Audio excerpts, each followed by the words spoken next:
बच्चों, स्वागत है आपका अपने चैनल माय हिंदी टीचर में। आज मैं आपको क्लास 7 की हिंदी पुस्तक वसंत भाग 2 शाम एक किसान पाठ 6 कक्षा 7 की यह हिंदी पुस्तक है। इस पाठ को लिखा है सर्वेश्वर दयाल सक्सेना ने। बच्चों, यह एक कविता है। कवि ने इस पाठ में क्या कहने की कोशिश की है, इसको चलिए पहले इस पाठ का आपको सारांश बता देती हूँ। कवि ने किसान के रूप में जाड़े की शाम के प्राकृतिक दृश्य का चित्रण किया है। इस प्राकृतिक दृश्य में पहाड़ बैठे हुए एक किसान की तरह दिखाई दे रहा है। आकाश उसके सिर पर बंधी साफे के समान है। अगर आप इस सारांश को अच्छे से समझ लेंगे बच्चों, तो आपको पूरा समझ में आ जाएगा। देखिए, यहाँ पर पूरा लिखा हुआ है। आकाश उसके सिर पर बंधे साफे के समान, पहाड़ के नीचे बहती हुई नदी, घुटनों पर रखी चादर सी, पलाश के पेड़ों पर खिले लाल फूल, लाल लाल जो फूल जलती अंगीठी के समान। यहाँ पर उपमा दी जा रही है, किसी के समान किसी की उपमा दी जा रही है। पूर्व क्षितिज पर घना होता अंधकार झुंड में बैठी भीड़ों जैसा लग रहा है, यानी भीड़ों के समान। और पश्चिम दिशा में डूबता सूरज चीलम पर सुलगती आग की भांति दिखाई दे रहा है, यानी की तरह। यहाँ पर भी उपमा अलंकार है। यह पूरा दृश्य शांत है। अचानक मोर बोल उठता है, मानो किसी ने आवाज लगाई। क्या आवाज लगाई, सुनते हो? इसके बाद यह दृश्य घटना में बदल जाता है। चिलम उलट जाती है, चिलम उलट जाती है यहाँ पर, और आग बुझ जाती है, धुआं उठने लगता है, सूरज डूब जाता है, शाम ढल जाती है और रात का अंधेरा छा जाता है। अब देखिए कि शाम होने वाली होती है तो कैसा कैसा दृश्य होता है, कैसे शाम होती है। पहले सूरज डूबता है, फिर शाम होती है, सूरज ढल जाता है, शाम ढल जाती है, फिर रात का अंधेरा धीरे धीरे छाने लगता है। तो चलिए बच्चों, इस पाठ को हम लोग पहले कविता को पढ़ेंगे, पैराग्राफ को। उसके बाद उस पाठ का पूरा संदर्भ प्रसंग, 2 पैराग्राफ मैंने बनाया है, तो दोनों पैराग्राफ का संदर्भ प्रसंग देख लेते हैं। आकाश का साफा बांध कर सूरज की चिलम खींचता बैठा है पहाड़। देखिए, आकाश का साफा बांधकर सूरज की चीलम खींचता बैठा है पहाड़, घुटनों पर पड़ी है नदी चादर सी, पास ही दहक रही है पलाश के जंगल की अंगीठी, यानी पलाश के पेड़ों पर जो फूल खिले हैं, ऐसे लग रहा है जैसे जंगल में अंगीठी जल रही है। अंधकार दूर पूर्व में सिमटा बैठा है, भीड़ों के गले सा जो अंधकार है, ऐसा लग रहा है जैसे भीड़, ढेर सारी भीड़ों का झुंड बैठा है, ऐसे अंधकार दिखाई दे रहा है। तो संदर्भ पढ़ते हैं बच्चों इसका। यह पद्यांश हमारी पाठ्य पुस्तक बसंत भाग 2 कक्षा 7 के पाठ 6 शाम एक किसान से लिया गया है। इस कविता के रचयिता सर्वेश्वर दयाल सक्सेना है। प्रसंग है बच्चों कि कवि ने इस पद्यांश में संध्या के समय प्रकृति की मनमोहक छवि प्रस्तुत की है।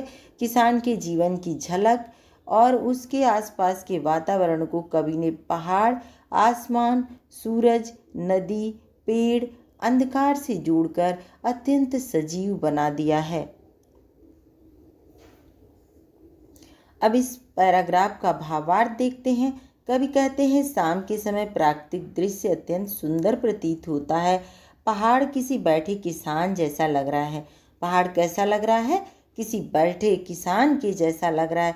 ऐसा लग रहा है कि उसके सिर पर फैला आकाश पगड़ी जैसा है। ये किसान की तुलना की जा रही है पहाड़ से। पहाड़ कैसा, किसान कैसा दिख रहा है? तो पश्चिम दिशा का सूरज किसान की चीलम में रखे अंगारे की भांति दिखाई दे रहा है। जो सूरज है किस दिशा में डूबता है?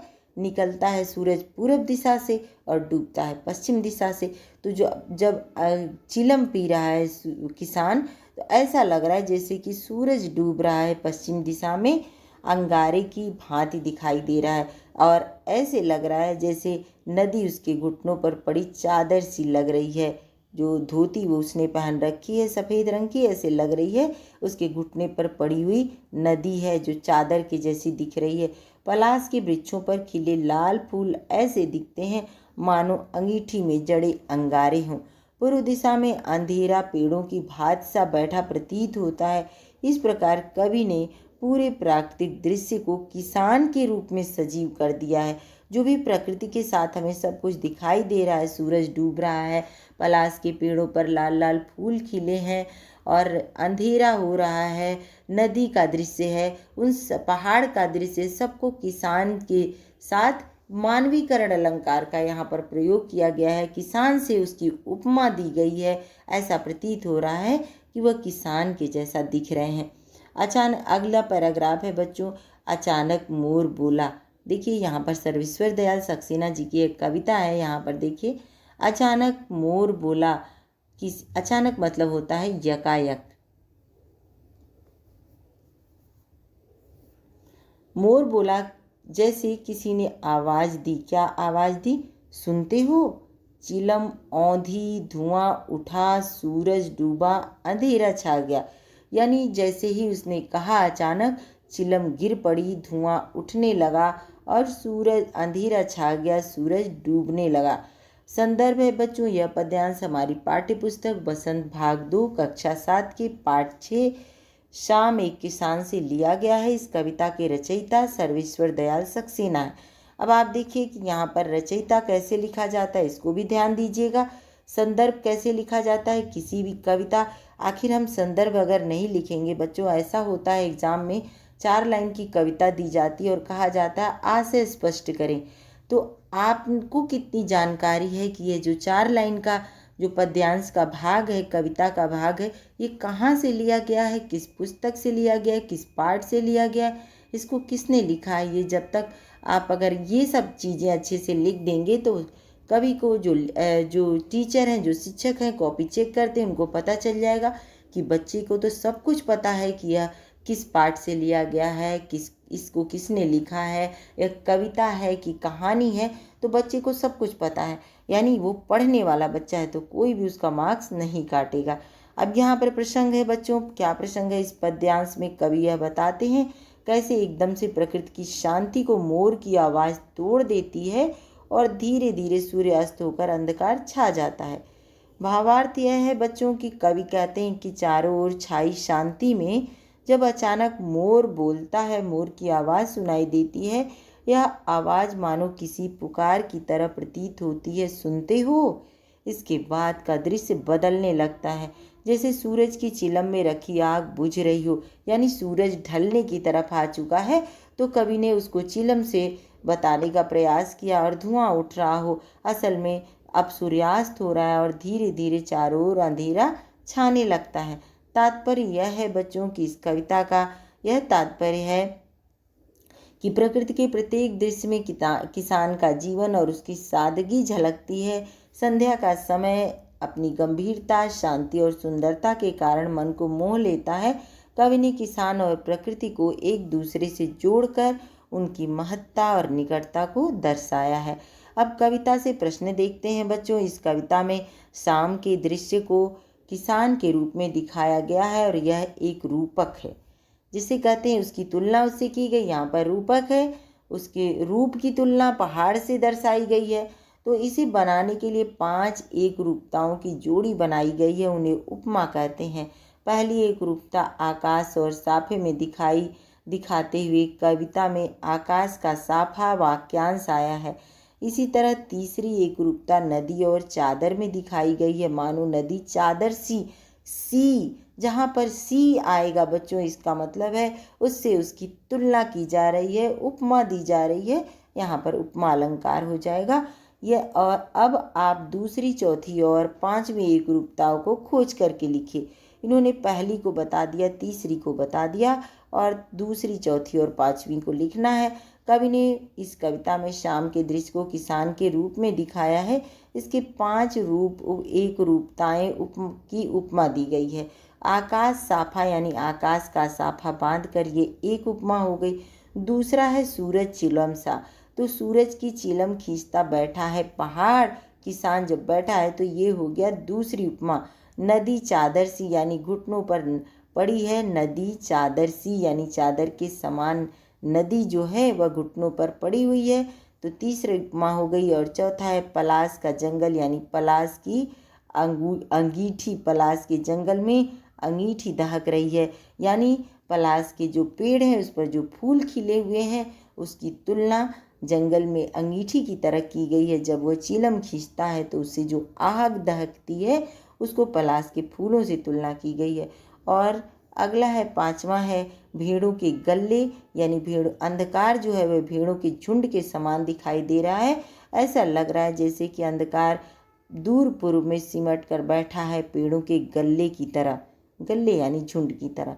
शाम का दृश्य अपने घर की छत या खिड़की को देखकर बताइए, शाम कब से शुरू होती है?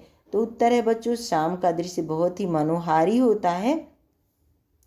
जैसे सूरज पश्चिम की ओर झुकने लगता है, आकाश का रंग बदलना शुरू हो जाता है।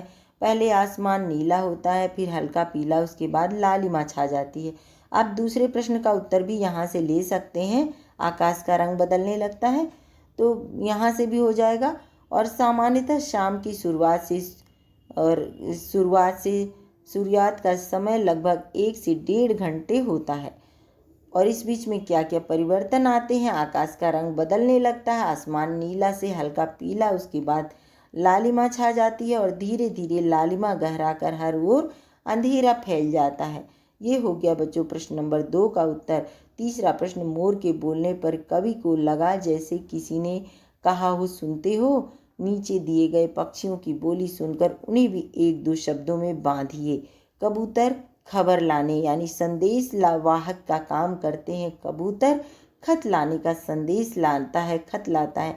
कौवा मेहमान के आने की सूचना देता। आपने सुना होगा जब भी कौवा घरों पर बोलता है तो ऐसा कहते हैं, लगता है उसके घर कोई आने वाला है, इसलिए कौवा उसकी मुड़ेर पे बैठ के बोल रहा है। मैना मधुर बोलने वाली, मन मोह देने वाली मैने की आवाज़। तोता क्या करता है? फल खाने वाला, स्वादिष्ट फल पसंद करता है।